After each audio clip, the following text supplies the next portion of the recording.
This is so weird. Hello. Hello. Welcome. How are you?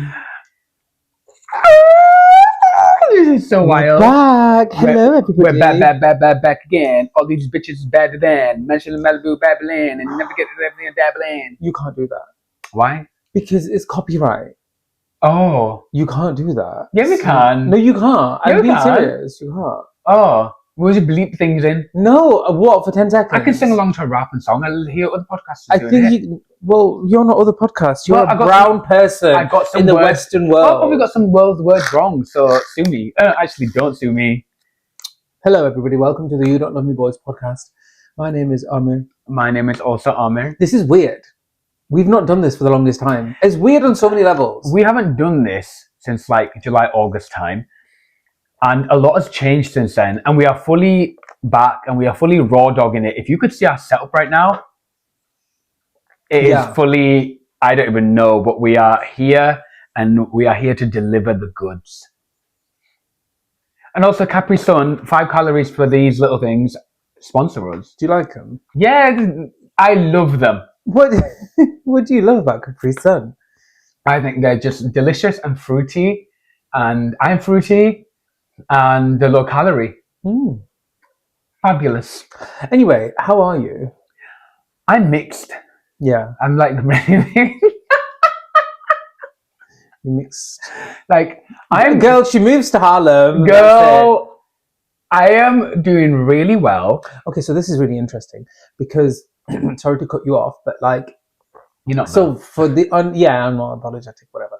But for the uninitiated, we're coming at you live from America, New York, Manhattan, Harlem. Bitch, we live here. We live in New York. So two Bradford kids moved to Manchester and then silently left and moved to New York. How silently though? Do you know my esthetician, Amir, House of Abundance? I was in his live yesterday on TikTok, and he was like, "You're a snake. You didn't even tell me you were going to New York." But we didn't know. No, so it was so touch and go. We've not been doing this podcast since probably April, apart from a few sponsored podcast episodes. And we decided to take a sabbatical. Why did we take a sabbatical? We decided to take a sabbatical because we were taking too much on. Is it because the UK is racist? No, that's true. But we'll get onto that another time. No, it's not. I don't see people that way. Oh, girl, I don't see colour. We're all same, aren't we? Do you know what? Even though we had race riots, let's just brush over the race riots. We're not racist at all. Do you know what people hear? They're like, yeah, so what was going on there? And I was like, Yeah, it was as bad as it sounded. Yeah, they were like, people colour stay indoors, lock your doors, don't go outside. Yeah, because Michaela's out here stealing Crocs. Because they're coming in our country, stealing our jobs. Anyway, so what was I saying? Right, let me do this. Let me have my moment. Well, not my moment, but let me explain in a shortened way. So we went on a sabbatical because we were essentially taking too much on, weren't we? And we were moving towards... You just sit there and look pretty. I do a lot in my life. I'm just very, very, very efficient, right? Not saying that you're not efficient. I'm just so efficient. Okay. You probably sound like as if you're like on Good Morning America or something. I am. Manifest, honey. Yeah. And whereas I'm in my dad phase. Yeah. Yeah. Let's not talk about that. Okay. So we have been working towards moving to America for years now. Yeah. You know, and we knew it was coming, and we took a sabbatical because we just needed months and months and months to start preparing for the move, either selling our stuff, reducing our stuff, changing everything over, getting the visa sorted. The process was so hard and so long and so stressful. I don't think anyone can ever underestimate how difficult it was. Like, the challenge of it was insane. It was probably the most, would you agree, most challenging thing we've ever done? And it's difficult for everybody. Of course. I mean, when I was getting... anyone. When I was doing my visa stuff, Rylan was in the queue. Oh my God, yeah. Rylan from... When you were at the embassy. Yeah. So I was like, oh, we all do it. And then I was doing an interview with Mariah Carey or something. So I was like, that's the reason why, because you got shipped over to America to do that, which is cool. I would say it's probably the most challenging thing I've ever done in my life. moving over to America because I've always But Miss been... Thing's on an artist visa. Bitch, you're telling everyone everything. Why? Girl, you tell people that. The tips are out there. Our social security numbers. No, I always wanted to live in America. So like loads of people don't know that when I was younger, obviously I graduated in biomedical science, but as part of that, I wanted to do a placement year in Connecticut. And I always wanted to do the science whole thing. And I think AstraZeneca, I used to apply every single time, literally every week. And it was like, you've been rejected. And then I got a placement in Salt Lake City. And I was like, what's in Salt Lake City? And she was like, oh, well, there's mountains. And I was like, next, because obviously Yorkshire, we have rolling hills and everything. So I was like, I want to be somewhere warm. So I decided not to pursue it then, but I always, it was in the back of my head. It was either India or America at one point, for acting and art stuff. And then I was going to do it not as an artist, but through work. And obviously they have a great talent pool here. So me working in healthcare wasn't as appealing for Americans because it was like, yeah, we've got medical reps everywhere, so don't want to do that. And obviously me being an artist was me being true to myself. So I was like, okay, so what people don't know is like probably within 6 months of me being a drag queen, I was speaking to attorneys. And I was like, I know though. I'm saying people. Oh yeah. Like, and I remember the attorney, she was like, okay, Starlet, like, okay, honey boo boo, you need to calm down. Go fix your mug. Go fix your hair. She was go like, out and make a name for yourself. She was like, she was like, so you need an artist visa, but like, you need to be a known artist. You need to be in the media. So you were like, and you I've been in TNA. No. She was like, you haven't been in a single article. You need to calm down. But I was like, okay, challenge accepted. So like, I need to be doing stuff for which I can be known for. And that genuinely has been the push. So like a lot of the queens in the UK would be like, oh, you're everywhere. You're doing everything. Or like, you're a bit of a spotlight hog kind of thing. And I was like, yeah. Oh, but I ain't gonna tell you why. But I didn't. But obviously I wasn't gonna tell her. So then I kind of like built the case for me to be an artist here. Applied. Not even going to get into how much of a nightmare that was. But what I will say, but what I will say is, in hindsight and knowing other people's stories, ours was a lot smoother. I mean, like all in all, it took 6 months, whereas for some people it takes years and years. So I'm so grateful. But it was hard work before the 6 months. I mean, we had to build everything. Yeah. And then we sat on that one weekend and did like 12 to 14-hour days of like crazy filling in stuff. Of paperwork, and that was wild. And then it happened, got approved, did the whole thing, and then got here, and I was like, oh, so I'm Marilyn Monroe now. No. Nope. You are, you're a person of color? Great. So is everybody else. You're an ethnic minority. Have you met Mexicans? Have you met Dominicans? Have you met black people? Like everything is everywhere all at once. Oh, you can sing. Have you, like everybody else can? It's giving you even playing field. You're a struggling artist. Welcome to New York. Everybody is. So like the minute I got here, it was like, oh, welcome. Nobody cares. Like everybody. Oh, you're a comedian. Do you know how many drag comedians I know of now? How many stand-up drag queens there are who do stand-up comedy? So many collectives. But then at the same time, there's more opportunity. Do you know what I mean? That has been a mind boggle for me because like there'll be one day where I'm like, oh, my show isn't selling. What am I going to do? Or I need to get on this stage, but there's about 20, 30 people here who want the same thing. What am I going to do? But then at this next minute, somebody from CBS is like, oh, do you want to come on a TV show or whatever? Do you know what I mean? So it's that's just an example. It's been oh yeah, I ain't doing that. But like it's so interesting. It's just so interesting how the whole journey has been.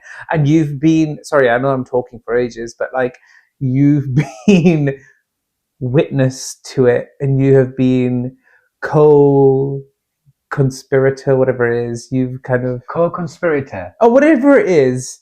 You've been in partnership with it. This is when he should say it, and you have also worked your backside off. No, you have. Of course you have. Of course you have. Yeah, you have worked your backside Thank you. off, of course. Well, I mean, I can't do it without your support. Yeah, of So, course. like, you have been, you've been really supportive in sort of helping me collect the media and collect articles and make sure that I'm on top with my socials and Everything's the whole been thing for a purpose and a reason. It's not just for the sake of doing it and feeling popular and feeling, oh yeah. It's all been for like. It's not been a fantasy. No, it's not. It's not fantasy. And like, the move was so crazy because we kept it very, very quiet because we didn't know what was going to happen, if it was going to happen. And like, for me, I kept it to very few people to the nth hour. And I know that, affected some people who, people like to kind of overstay their place in your life. And I'm like, why are you overstating your place in my life when you have like 20 best friends? Like, I'm not in that vicinity. And so family. all of a sudden, and family, and all of a sudden, like, we're doing Ariana Grande. oh my! And I didn't know that was happening. and all of a sudden, now you want to like be the diva, and it's like, leave me alone, please. I like to be left alone. So anyway, yeah, it was wild because you actually took a flight on the Tuesday, was it? Because you had a show on the Friday, and I got everything on the Friday and booked a flight and met you at your first show. That was a wild day. Yeah, I came on the Tuesday and I was staying at this random place, I think in Union City or somewhere, and it was a room, really, like, it was nice enough given the price. But I remember I opened the door and there was this really elderly lady with some disability, with the wheelchair, and she'd opened the door and she had a piss bucket. And I could see the piss and I could see her, and she was uncomfortable and I was uncomfortable. And then I looked at her and I was like, I don't think she can see me. And I was like, okay, so this was what we fought for. Baby, welcome to New York. Yeah, and then we stayed in Newark, New Jersey. We love Newark, New Jersey. We absolutely... No, we do. Yeah. I'm so grateful. Everything went through our life got us there. We had to stay there for 2 weeks before finding a place in Manhattan. And then came, so then that was Tuesday, and then I moved to Newark, New Jersey, and then the same day went, and you had just flown in, saw you pretty much outside the venue, went in and did the show, start to finish in drag, including tech, 90 minutes. I know, it was wild. And it was a great show. And Broadway World reviewed it and it was sickening. Yeah. So no wonder wild. I'm tired. No wonder I'm tired. And one thing I learned from that moment is, when you envision something happening or manifest something, work hard towards a vision. So for example, I had a vision of like, we're going to take a flight together and put our suitcases away and go to Times Square and have a moment of like, now we live here and have our pizza and it'll be really cute. Yes, it'll happen, but it'll happen in a different form. Yeah. So like, it happened we landed at 7 p.m. from different taxis and buses, and you had to quickly get ready for a show. Then you had to de-drag, and I was like, let's go and get a pizza now. And now we have to travel to Newark, and then we have to find a place in New York. And it was like, it happens, but it never happens in the way you kind of expect and want it to happen. 100%. Which makes it really difficult because it hasn't been easy. And I do want to touch upon like what has been difficult about this, because people could see it as all like, yeah, it's New York and da-da-da-da. But I do want to touch upon that. But I think we need to take a quick break first. Let's take a break. And then we will... Okay. It's really powerful. I'm obsessed. It's so moving. I'm in queer media. Oh my god, we're actually queer media. Yeah, we're going to take a little break and then we will be back right after the break. And we are ethnic. We're back. And we are back. Okay, so before you want to talk about whatever it is that you said you want to talk about, I want to know why America. Like, why? Oh, for me, personally. Yeah, and also, no, forget that question. Why leave the UK? And just FYI. Oh, she's Chanel over here asking 10 million questions. FYI, like, UK is still home. Yeah, of course. And like, we're going to be in and out all the time. I think I'm due to come back in March and then autumn for a tour or whatever. Like, you can't listen. Stop making announcements. I'm not making announcements. I'm just teasing. Go. So we will be back all the time. Of course, UK will always be home. But why leave the UK? Challenge. from my perspective, I believe life is all about growth and evolving and challenge. And I genuinely want to live an absolute full life. I want to live a full life. I want to look back with you when we're in our 80s and 90s and say we did it and we lived a full life and we tried everything, whether you fly or fall, it doesn't matter. You gave it all. RuPaul says it. And and more copyright music. And America has been such a dream since I think we were both young. Yeah, but why leave the UK? Mama, let me speak. Let me speak. Right, we start the podcast up and he's already interrupted me. Are we doing this again? Because we've had so many podcasts where you just interrupt me. You're not answering the question. Yeah, but let me go there. Let me get there. Okay, let me get there. Why leave? Why leave? Because a challenge. Okay. Okay, that's one aspect of it. Do you know what? I'm going to kill you today. Don't do that cute little smile thing, you little bitch. Anyway, I love you. Now you've thrown me off. So why leave the UK? Because we fell in love in New York years ago and we wanted to move here. That was the fact. We wanted to move here and we tried it in different ways and we ended up moving in this way. And it is down to the challenge and also something bigger and better. That's the truth. Something bigger and better. And to add to that as well, like, I really want to show the children, especially like the queer South Asians, you can actually achieve anything, you know? Instead of me saying, everyone, you can achieve anything, follow your dreams. How about I follow mine? And how about we follow ours and see what we can achieve, you know, and show the children, guess what? You can go for whatever you want and go for it. Go on. What about you? Damp. Work. Want to escape damp. Yeah? Yeah. England is damp during the winter. Like, there's a lot of rain. But also, like, have I upset you? No, you haven't. I'm fine. Are you sure? You've just thrown me off. Okay. Which is fine. For me, that was our first time back. So, like, of course, you know, there's going to be issues. No, because you're like, I need to be in my rhythm and flow and I need to say what I need to say. But, like, you can interrupt each other. It's fine. Like, all right, let's get into this. Yeah. Forget about New York, forget the podcast, forget everything. Miss Thing over here is like, we can interrupt each other. When we first started the podcast, if I dared to even interrupt you, you'd be like, why are you interrupting me? You interrupt everyone all the time. That was 5 years ago. Miss Starler, you can be speaking, if he has something to say, he will interrupt anyone and everyone everywhere so he can speak. Girl, Miss Starler over here. Your Scorpio is kicking. Miss Starler over here. When you find your saris and wigs cut up, when you find them cut up, don't come crying to me. Anywho, love wins. You feel better now. Love wins. No, I left, but I just, it was that challenge. I completely agree. Like, it was trying to find a different challenge. I think it got to a point in the UK where, like, I was doing my gigs, but it was very run of the mill. I was just doing the same thing quite often, and I just didn't feel as challenged. Drag Race wasn't happening, and I started getting gigs alongside Drew Girls, which was great, you know, with good remuneration, which is absolutely fantastic. You know, I was really, really grateful for that. But then I was like, I just want a different challenge. I just want to be in a position where I'm kind of nobody, and over here I am literally nobody. Like, nobody cares in the best possible way, and so it just helps me sort of work that artist muscle and that comedic muscle and put myself in uncomfortable places and just really go for it. Like I, you know, that hunger is back. Do you know what I mean? Growth truly happens from putting yourself in comfortable positions.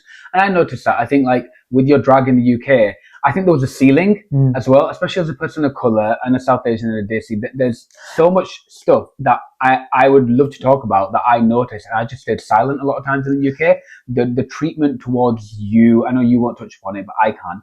The treatment towards you, those subtle racism, more than subtle, and there was just vibes, and I think there was a ceiling. See how he's trying to interject again and again and again, because he can't wait.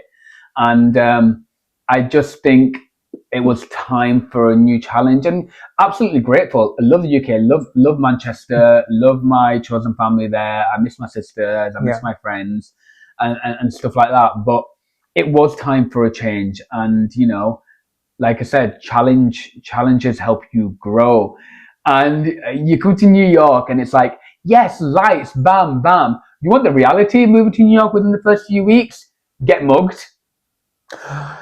Dying, massive, huge rats that are going to kill you. Someone pulling their pants down and taking a dump while searching in the bins, and Did you see and that? someone screaming on the streets that you ain't going to get any action over this holiday season, and it's all this wild, and someone crying on the subway. That's New York. That's reality in New York. So much happens, but then what is so freeing about this city is I feel like I'm going back to an essence of my old self where I can just speak my mind more and not silence myself in spaces because I did feel like I was getting to that point in the UK where I was in so many spaces to the point where I just stay at home where people just would silence you, wouldn't listen to you, or they try to make you feel this big about your views or anything. So I wasn't into that.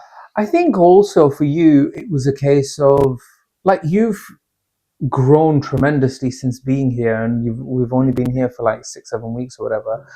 I think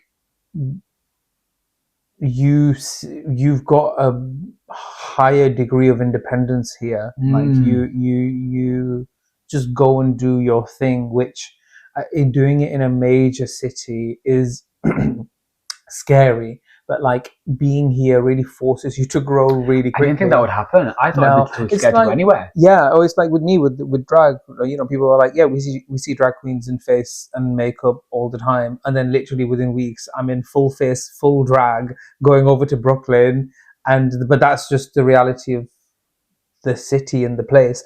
You know, I don't have my brand new car, and I'm not being driven or being taxied everywhere, and but that's the reality for so many other people here as well. It's just, but you know, it's like you said, the minute you land, Broadway World's reviewing your show, and so.